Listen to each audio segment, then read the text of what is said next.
Bonjour et bienvenue sur la chaîne Club de lecture. Prenez une seconde pour penser à votre matinée. Je parie que, sans même y réfléchir, vous avez suivi une séquence d'actions bien précise. Peut-être que vous avez attrapé votre téléphone avant même de poser un pied par terre. Peut-être que vous avez préparé le café de la même manière, pris la même douche, suivi le même trajet pour aller au travail. Maintenant, demandez-vous, combien de ces actions avez-vous consciemment décidé? La réponse, et elle est vertigineuse, est très peu. Des études estiment que plus de 40% de nos actions quotidiennes ne sont pas des décisions, mais des habitudes. C'est un pilote automatique dans votre crâne qui prend les commandes pour économiser de l'énergie mentale. Mais que se passe-t-il quand ce pilote automatique vous emmène dans la mauvaise direction?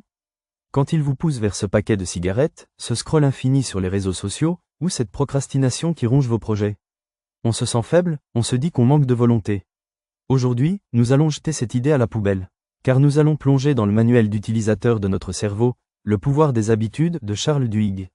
Ce n'est pas juste un résumé, c'est un cours complet. Dans les prochaines minutes, vous allez comprendre le mécanisme neurologique de vos habitudes, apprendre la méthode exacte pour les reprogrammer, et découvrir comment ce savoir est utilisé par les plus grandes entreprises et les leaders pour transformer des vies et des organisations. Restez jusqu'au bout, car la dernière partie contient la clé pour débloquer des changements massifs avec un effort minimal. Prêt à reprendre le contrôle? Alors, on y va.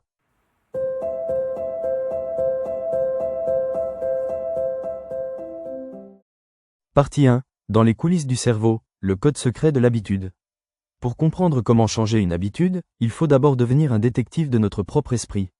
L'auteur commence son livre avec une histoire fascinante, celle d'Eugène Pauly. Eugene avait subi une encéphalite virale qui avait détruit la partie de son cerveau responsable de la mémoire à court et long terme. Il ne pouvait se souvenir de rien pendant plus d'une minute. Il ne reconnaissait pas ses médecins, ne se souvenait pas d'avoir mangé. Et pourtant, chaque matin, il était capable de se lever, d'aller dans la cuisine, de préparer ses œufs et son bacon, et de s'asseoir à table. Si on lui demandait où se trouvait la cuisine, il ne pouvait pas le dire. Mais son corps, lui, savait. Cette histoire a permis aux scientifiques de confirmer une chose capitale. Les habitudes ne sont pas stockées dans la même partie du cerveau que la mémoire. Elles résident dans une structure primitive et profonde appelée les ganglions de la base.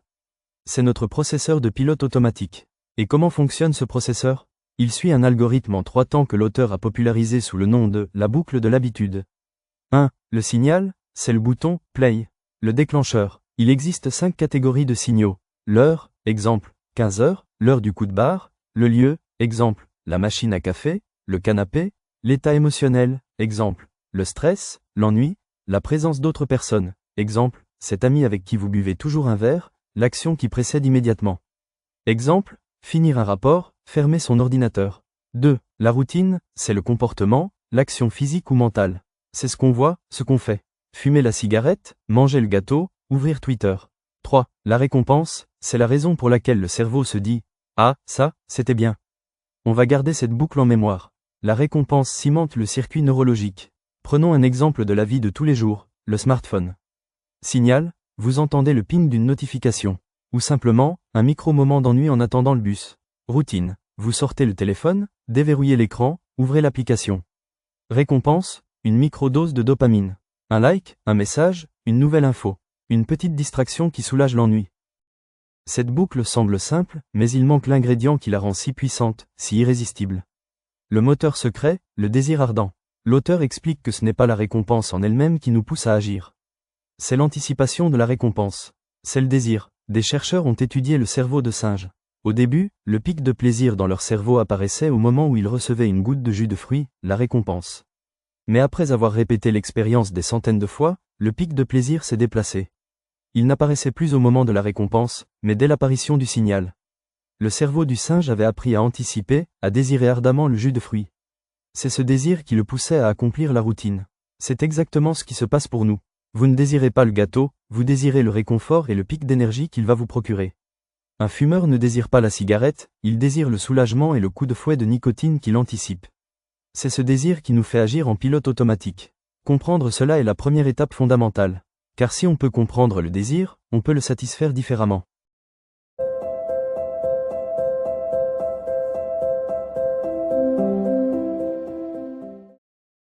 Partie 2. La règle d'or, comment devenir l'architecte de ses habitudes. Ok, on a compris la mécanique. Maintenant, le concret. Comment on change? La plupart des gens essaient de combattre la routine par la force. Demain, j'arrête de grignoter. C'est comme essayer d'arrêter un train en se mettant sur les rails. Ça ne marche pas. L'auteur propose une approche bien plus élégante, une règle d'or du changement d'habitude. Il propose de conserver le signal et conserver la récompense mais de changer la routine. L'idée est de ne pas lutter contre la boucle, mais de la détourner. Vous allez utiliser le signal existant et donner à votre cerveau la récompense qu'il désire, mais via une nouvelle routine meilleure pour vous. Pour illustrer ça, parlons de l'un des exemples les plus puissants du livre, les alcooliques anonymes. Le programme des alcooliques anonymes est un chef-d'œuvre d'ingénierie des habitudes. Il ne demande pas juste aux gens d'arrêter de boire. Il analyse la boucle. Quel est le signal pour un alcoolique? Souvent, c'est une émotion. Stress, anxiété, solitude, besoin de se détendre après le travail. La routine, c'est de prendre un verre. La récompense, c'est le soulagement de cette anxiété, la camaraderie du bar, l'oubli momentané. Que font les alcooliques anonymes? Ils demandent aux membres d'identifier ces signaux. Et quand le signal frappe, ils proposent une nouvelle routine. Appeler son parrain, ou sa marraine, ou aller à une réunion. Cette nouvelle routine fournit une récompense similaire, du soutien, de la camaraderie, un soulagement de l'anxiété par la parole. Le signal est le même, la récompense désirée est la même, le soulagement, seule la routine change. Mais les alcooliques anonymes ajoutent un ingrédient crucial, la croyance. La croyance que le changement est possible, renforcée par la communauté. Maintenant parlons de votre plan d'action en 4 étapes. Alors, comment appliquer cette règle d'or à votre propre vie? Disons que vous voulez arrêter de manger des sucreries à 15h30 au bureau. Étape 1. Identifier la routine. Facile, c'est, je quitte mon bureau, je vais à la cafétéria, j'achète un cookie et je le mange en discutant avec des collègues. Étape 2. Expérimenter avec les récompenses. C'est l'étape du détective. Le but est de comprendre le vrai désir derrière la routine. Est-ce la faim, l'ennui, le besoin d'une pause, le besoin d'interaction sociale? Pendant 3 à 4 jours, quand l'envie frappe à 15h30, testez des routines alternatives. Jour 1. Ne mangez pas de cookies. Allez marcher 5 minutes dehors. Vous sentez-vous toujours l'envie en revenant? Jour 2. Allez à la cafétéria, mais achetez une pomme ou un thé. Mangez-le à votre bureau. Le désir est-il comblé? Jour 3. Ne mangez rien. Allez directement au bureau d'un collègue et discutez pendant 10 minutes. Jour 4. Restez à votre bureau et mangez une barre de céréales que vous avez apportée. À la fin de chaque test, notez comment vous vous sentez. L'auteur a fait cet exercice lui-même et a réalisé que le cookie n'était qu'un prétexte. Ce qu'il désirait vraiment, c'était la pause et l'interaction sociale. La récompense n'était pas le sucre, mais la distraction. Étape 3. Isolez le signal. Prenez un carnet. Pendant une semaine, dès que l'envie du cookie apparaît, notez les réponses à ces 5 questions. Où suis-je? À mon bureau. Quelle heure est-il? Exemple, il est 15h36. Quel est mon état émotionnel? Ennuyé? Fatigué? Stressé? Qui est autour de moi? Personne, mes collègues. Quelle action a précédé l'envie? Je viens de finir un rapport difficile.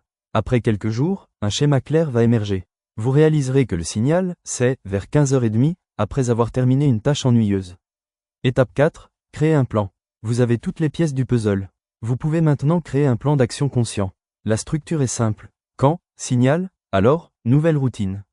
Dans l'exemple de l'auteur, son plan est devenu, quand il est 15h30, alors je vais me lever, trouver un collègue et discuter pendant 10 minutes. Il a planifié sa nouvelle routine. Au début, c'était difficile. Il a dû se forcer.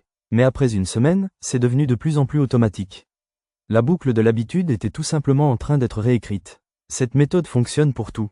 Le sport, quand je rentre du travail, alors je mets directement mes chaussures de sport, ou la procrastination, quand je m'assois pour travailler sur un gros projet, alors je mets un minuteur de 25 minutes et je coupe mon téléphone.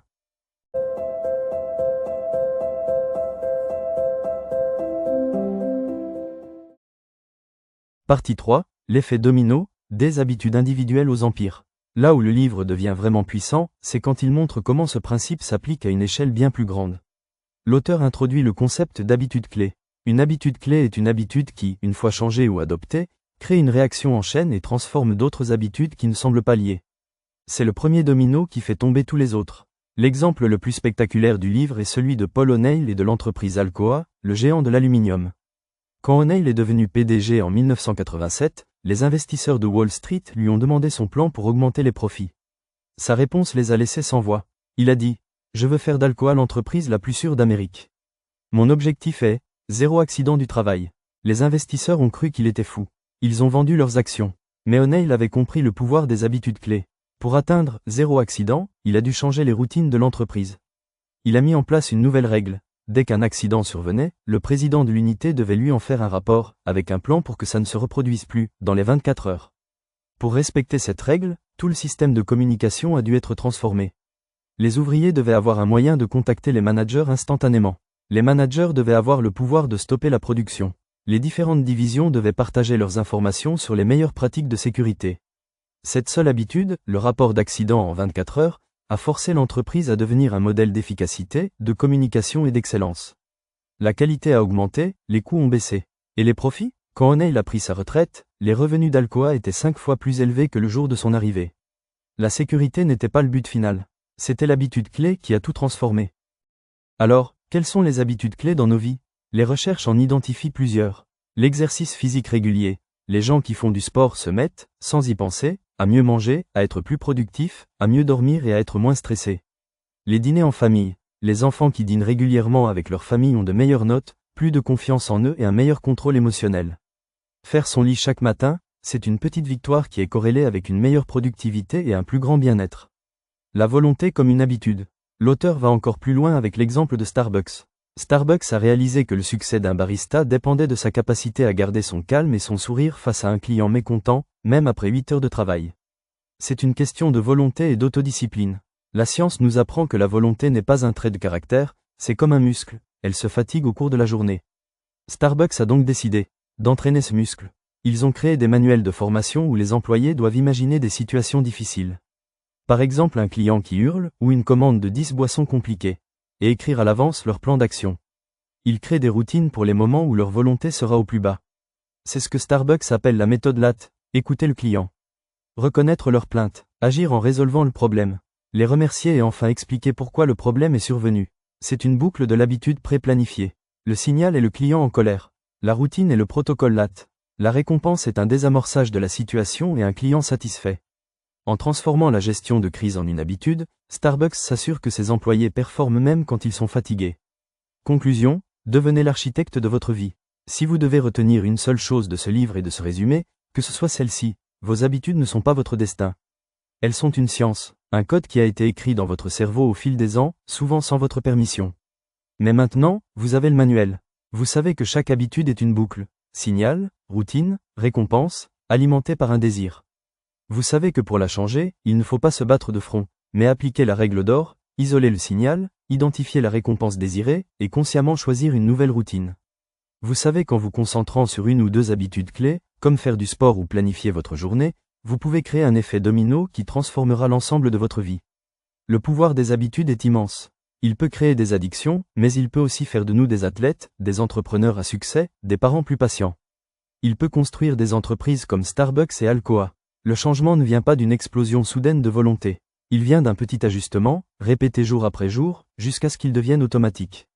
Alors, ma question pour vous est la suivante, et j'aimerais vraiment que vous y répondiez dans les commentaires.